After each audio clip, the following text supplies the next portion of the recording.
like today. Garrett and Caleb just don't care to bring you this content. They don't. I reached out to them and I asked, I was like, hey guys, when you want to do the pod this week? No response. Left on red. And then Garrett just, I think it's because I'll get into it, but I think Garrett got mad that he lost to me this week. Caleb, I think he's struggling. He's struggling. We'll get into his team too, but it's just me this week. I feel like I'm just talking to myself because I am. But my whole 7 viewers that'll see this, I'm excited to have you here all to myself. But without further ado, let's dive into it. Garrett's team and my team face off this week. This was a must-win for me because Garrett's in my division. I could not go to 0-3, but I pounded Garrett's cheeks. Pounded his cheeks after I was doubted. I started the week off with Daniel Jones and Darren Waller in 10 points. 10 points on Thursday night. I thought I was done. Many people thought I was done. Garrett went in confident.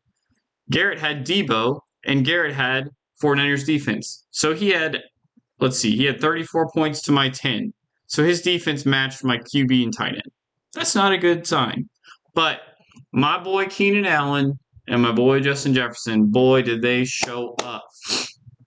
But ended up beating Garrett by 21 points. So, I mean, it wasn't even really super close, but it was a must-win. It was a must-win. So now I'm 1-2. He's 1-2.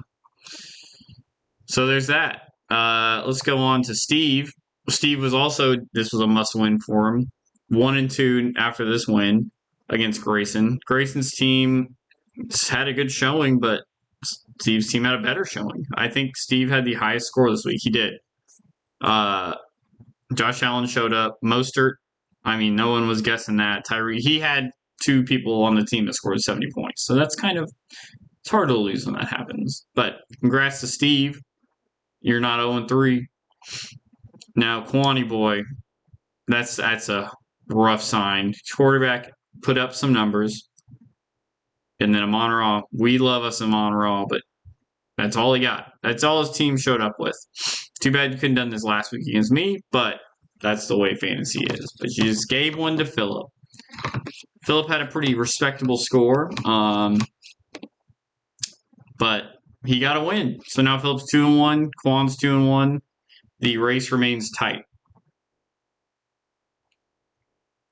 Nellis gets his first win of the week against my podmate here.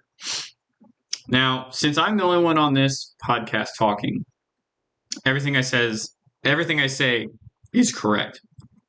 Caleb has got to win this next week because he cannot drop 0-4. That's just a hard hole to come out of. Garrett's team's awful. Let me go back to this. Just to look at these running backs. Tragic. Najee Harris, he hasn't gotten more than 6 points this whole year. I can't believe you drafted that man. And this is part of his name is team. Can't believe this guy.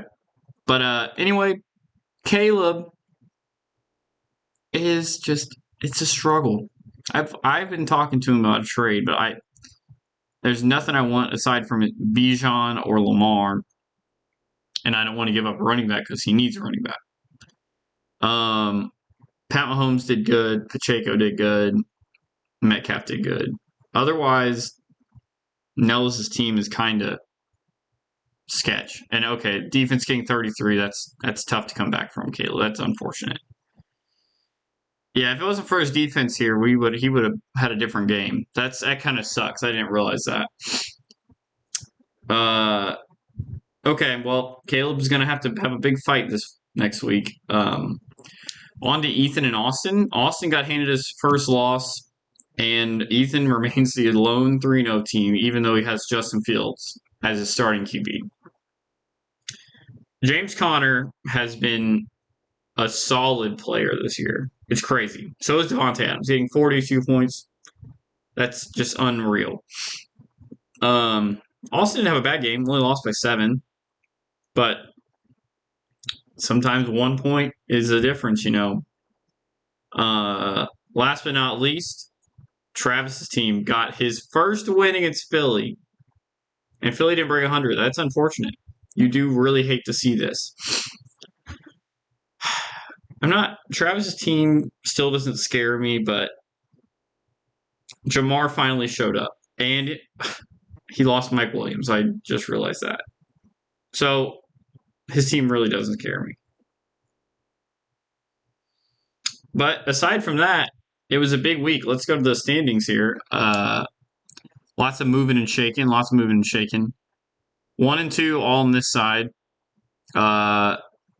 The lone 3-0 team over here. It's really close. And I mean, even Caleb being 0-3, he can still come back from it. He's just got to figure his team out. But yeah, this next week's a big week because I think there's a lot of big matchups here. I'm playing Steve, which is Steve. I can't remember if he's in my division. Steve's not in my division. Wait, he is in my division, so this is a really big game. Let's go to the box score here. I've got a very high projection on my team, which is kind of crazy. But I have finally, as much as it pains me, I'm off the Daniel Jones wagon until he proves me otherwise. The 31 points he got was awesome, but the negative and then the 5 for your quarterback that's tough to come back from. Now, Josh Allen, they're playing Miami. That scares me because that was a shootout there was a high scoring game, and I could see this being a shootout, which would not bode well for me. And he has Tyreek and Raheem. That's kind of, you're not going to think that happens twice, right? There's no way. Knock on wood. Don't you bark, dogs. I did it to myself. But on my side, I mean, Keenan Allen is the only team the only person the Chargers have left, like the receiving threat. This dude's been catching balls left and right. He's like a common tavern whore, just catching nuts, catching balls. Ayuk's healthy. I don't know. I will say Steve will have Jonathan Taylor eventually, so that might bump his team up a little bit, but I'm liking the way I'm looking, but I picked against myself last week and I won, so I'm saying Steve is going to beat me. Bang. Grayson and Quan, the matchup of the boys. Kirk Cousins has been a nice pickup. I remember we were all like, oh, Kirk Cousins is trash. But no, he's been solid. Quan's got a lot of people playing. Today's Thursday, so he's got a lot of people playing tonight. So Jameer and Amon-Ra. I'm on the Amon-Ra train. I would love Amon-Ra. He's so good. I would love to have him. Quan almost traded with me, and I almost got him. But man, I don't know. If he still wants to do the trade we had, I'm 100% down because I think I got a soft spot for Amon-Ra as of last year. But I think Quan's going to get a big game out of these two Detroit boys, and he's going to pull out a dub. I really do. But we'll see. Garrett is playing Phillip. Debo's hurt. Puka is coming back to earth. Kelsey's going to be busy with Taylor Swift. I just think Garrett's team is in shambles, and he needs to make some moves because Najee ain't cutting it. Mixon ain't cutting it. Debo's made of glass. Puka was really good to start, but I think with Cooper Kupp coming back and then he's just coming back down to earth now, he can't sustain what he was doing. His team's going to falter. And then we got a lot. Oh, man. Phillips got Eckler coming back in. Oh, lordy. Thielen also caught 1,000 balls last week. So I got to give it to Phillip. I think he's pulling another one out. I mean, Garrett's team is the next to the worst in the league. And like I said, they're not on the podcast. So everything I say today is true until proven otherwise. So Garrett's team is probably the second worst team. And on to the next. Oh, dear. Please tell me somebody is out. Oh, Keandre Miller isn't going to get... Okay. He's probably going to take him out for Alvin Kamara. I would think, right? Okay. It looks that way. Okay, so we'll give him 10 more points. So 90, still not good. Jeez. Nellis needs to make some moves. Honestly, I offered him 3 different trades, and I texted him, and he answered me, and then I texted him again and offered him 2 more trades, and then I heard nothing. So I don't know. Maybe some manager issues. Who knows? But he's got to make some moves. He needs to work on the running back situation. Maybe Kamara coming back will be nice. I know Nick Chubb got knocked out, which really sucks, but that's fantasy, baby.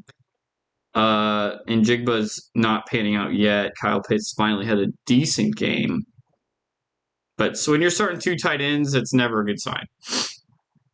On the flip side, Justin Fields, I don't think is panning out as Ethan said, but everyone else on his team is fine. Don't really know if I love the Musgrave. 10 points. Okay, well, I don't know. We'll see, but I have to go with Ethan on this, and he's going to be freaking 4-0.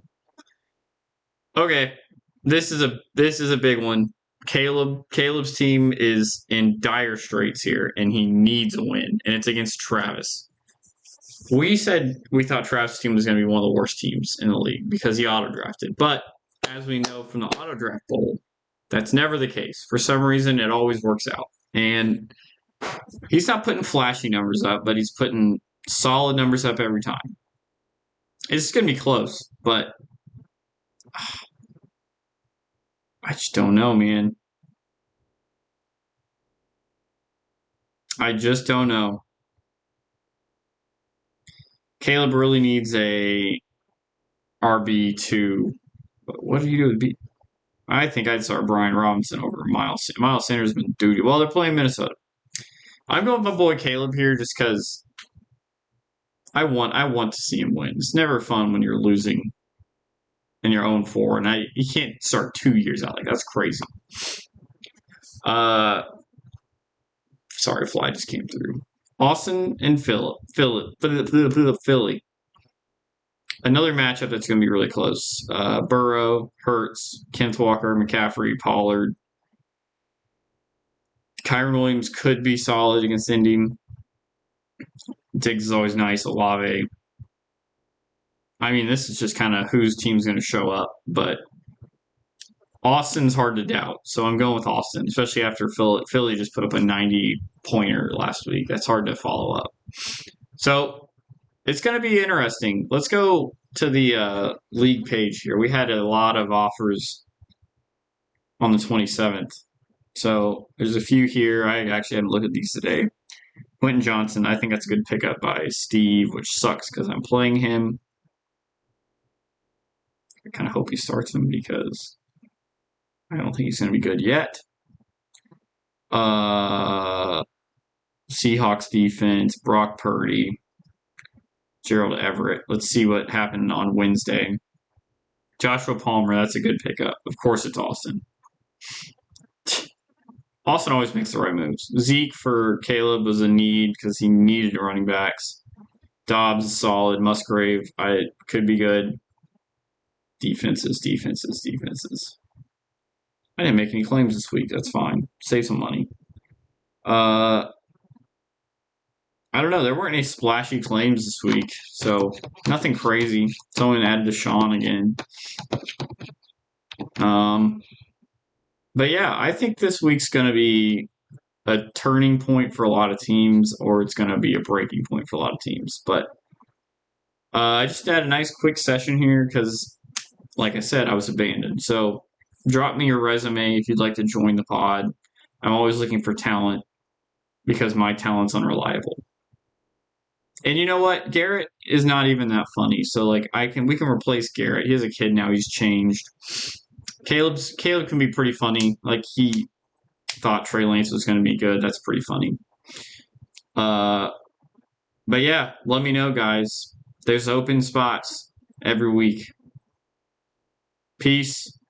See you next week.